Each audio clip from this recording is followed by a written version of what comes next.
Namaste. Are you looking for innovative ways to acquire, nurture, and grow your audience? Well, here is some information that might surprise you. They are inexpensive, easily accessible, relatively quick. They offer the unique possibility to connect the potential clients, organize big meetings, coach or train staff, and ultimately add value to your users.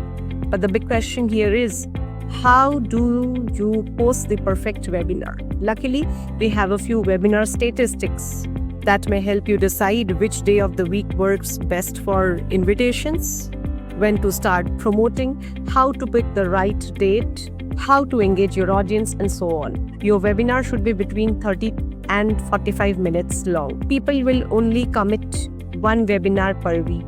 Keep this in mind as you put your webinar together. Morning is best for hosting webinars. You absolutely must include a Q&A at the end of your webinar.